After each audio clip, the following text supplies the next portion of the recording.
All right, our third topic for the day, third and final.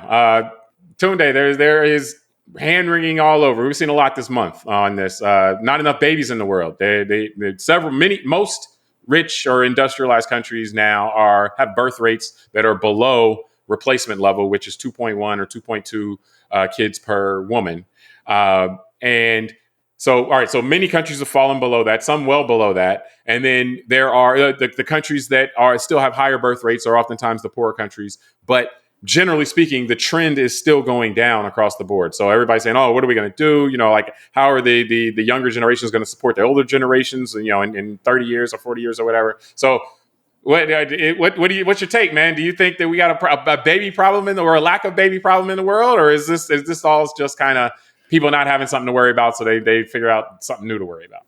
So I'm trying to figure out how to incorporate Nick Cannon and Elon Musk into jokes about that they're going to help the world population because they have so many kids. But it's an interesting, because I as you're talking, I can hear your old saying of the Earth's going to be okay.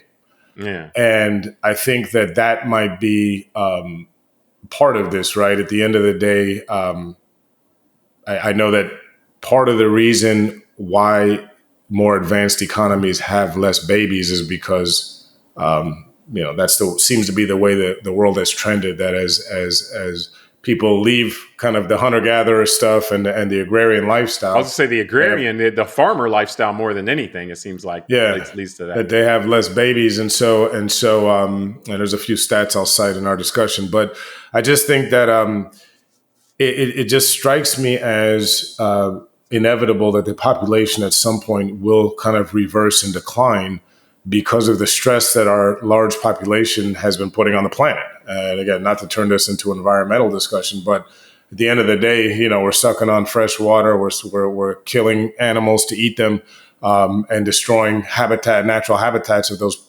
animals as we clear land to build houses and roads and things like that. So at some point, that would be unsustainable, I would assume, and that the Earth would need to get back to some sort of equilibrium where humans are at a number where they're not taxing all these resources that the Earth has offered.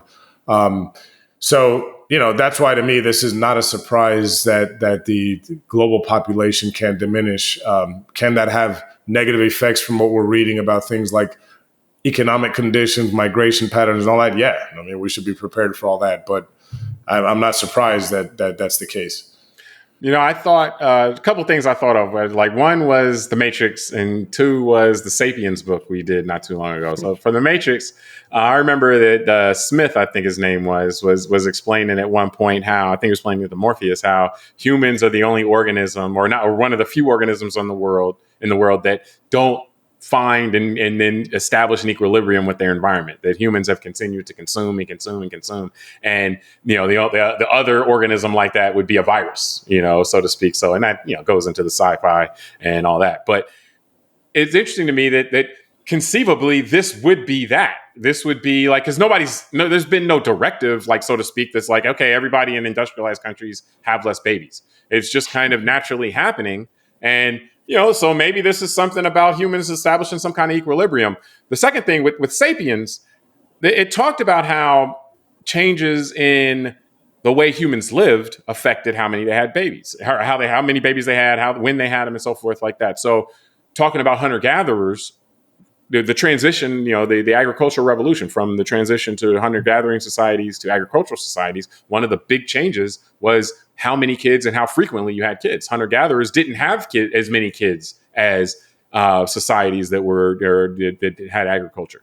And so for various reasons, in terms of the mobility of it, and then also just the need of farmhands and so forth. So it's not like the craziest thing in the world that the birth rates, as we're in, post-industrial now, information age and all that kind of stuff, it's not inconceivable that there could be changes from a global basis and from a societal standpoint as we leave the industrial and go into this information age may be marked by less babies for all we know. And then if we're still able to, if the efficiency in which we can grow food and all the kind of stuff can be maintained, then maybe smaller populations can still support, what they need to support and all that. So from that standpoint, it doesn't strike me as the end of the world. The other thing I'll say just real quick is that all the projections, though, I think they're doing a little too much with the projections. Like, oh, by 2050, the birth rate's going to be this, and then population is going to peak in 2080, and then 2100, it's going to be this. And it's like, well, hold up, man. Like 30 years ago, they thought the population was going to be 11 billion, they were projecting that for 2050.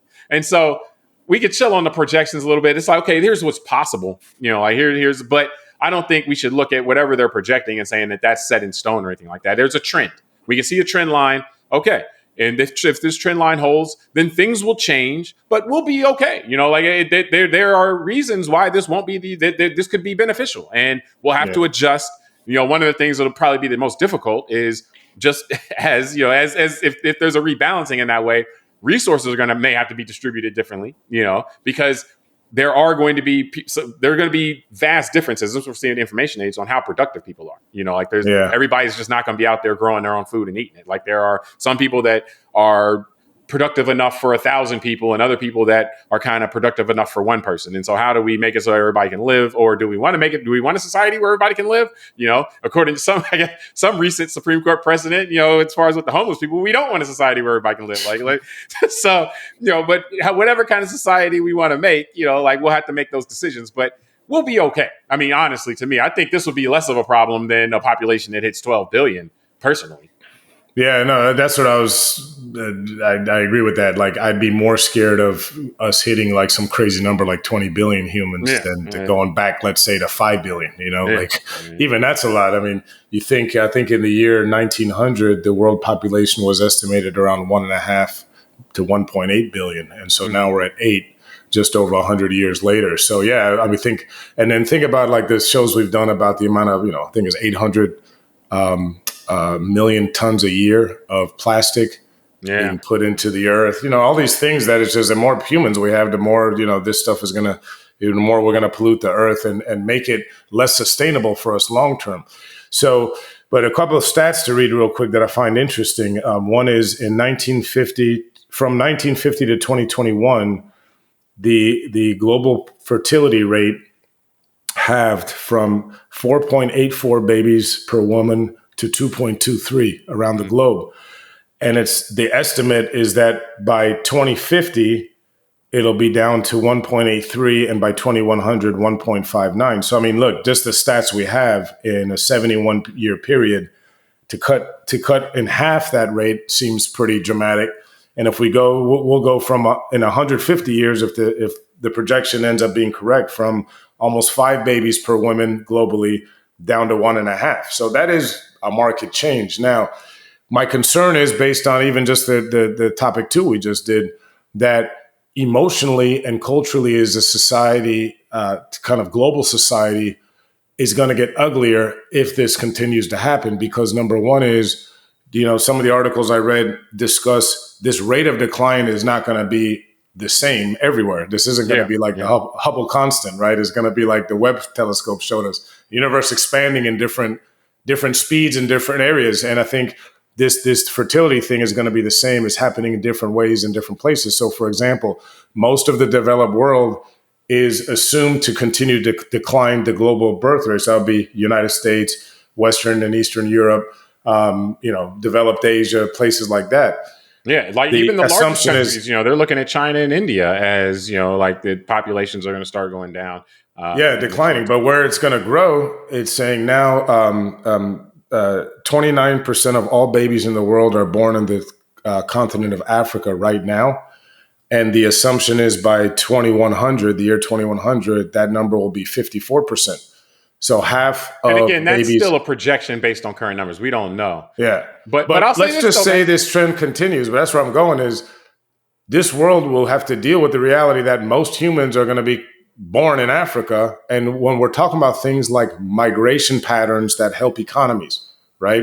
And the idea of being able to grow a population. This is what I'm saying is that there's going to be continued disruption in migratory patterns caused by conflicts and climate change and all that. And I just think that the way that we as humans deal with other cultures and dealing with people that are dealing with disasters that got to go somewhere else, we're going to have a lot of conflict, I think. Well, but that's been a constant all along anyway. Like that would be just more of the same. Like there hasn't been some period where it's been like, oh, worse. Everybody's chilling and nobody's moving around and nobody's upset about people moving around. I mean, but the thing to me, and the biggest takeaway is that yes, those less developed countries now have the higher birth rates, but if they become more developed, based on what's happened everywhere else, they'll start having lower birth rates too. Like it seems to not be a function of the people that are there. It seems to be a function of the nature of the society at that moment. Like once you get to a certain level of development and so forth, it seems like that it coincides with lower birth rates. And so in the same way that it wasn't uniform that hunter-gatherer societies, once you had started having some hunter-gatherer societies become agriculture and have more babies, once the agricultural societies had more babies, the hunter-gatherers didn't also start having more babies. It was when they became agricultural that they started to have more babies. So it seems to be maybe with more time, if you go 100 years into the future, it will be what we're going through now will be seen in a similar way as the agricultural revolution, is that once we hit a certain threshold of the information age, having more babies was less necessary in societies, and naturally humans just had less babies in the same way that once you went into an agricultural society, having more babies was advantageous. And so people did that. They weren't told to do that. They saw it. Like it was just reacting to their environment. So, I mean, again, that us as human beings react to what's going on culturally and so forth isn't the craziest thing in the world. It would almost to be expected. It would be weirder if we didn't react at all. And it's just maybe that happens over such long periods of time that when it's going on, we can't really it's hard for us to sort out what's exactly happening. But again, it seems as development spreads and as the information age and all that stuff spreads and and so forth, certain societies change. It does seem to coincide with a lower birth rate in the same way that agricultural spread seemed to coincide with a higher birth rate. So it doesn't seem like, it seems just like, okay, yeah, we're going through something right now. And we'll be okay at the end. I guess as long as we have leadership that is of the right character and that knows how to get the most out of a society.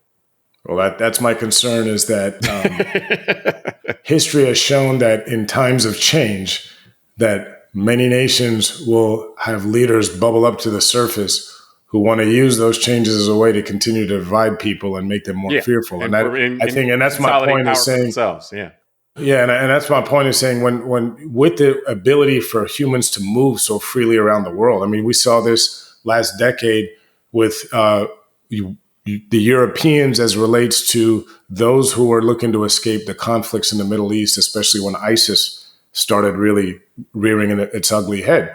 And so, maybe like you're saying, maybe 500, 1,000 years ago, people, when someone was causing some mass slaughters in the Middle East, people couldn't just get up and take boats and rafts and all that and immediately, powered by motors and all that, immediately get to another continent or get on planes or drive cars and trucks. Now they can't. And so it could go the other way though, as societies age, they could start trying to get more people from different places to come, like that. It could go that way too. Like we just don't know. I doubt it. The only time that's ever been tried is when they try and do that for free. And that doesn't work out too well either. People have tried to force people to do it, I'm glass half empty today on this. Yeah. I don't think this goes, because the last thing I'll say, just as a joke, is I was thinking, the more humans, if we have 10 billion people on the earth, the quicker pandemics can spread.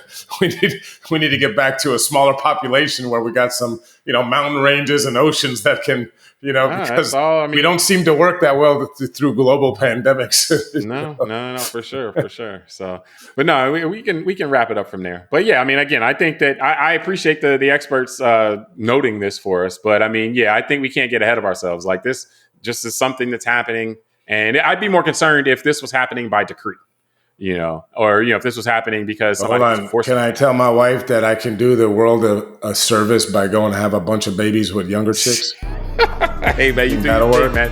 Hey, take your shot. I guess you shoot your shot if you're going for it, but I don't know how far that would go for you. If I don't show up for the show next week, then it didn't go well. then you shot your shot. But no, we appreciate. That's what it means. Yeah. So we appreciate everybody for joining us on this episode of Call Like I See It. Subscribe to the podcast, rate it, review it, tell us what you think, send it to a friend. Until next time, I'm James Keys. I'm Tunde Ogunlana. All right, we'll talk to you next time.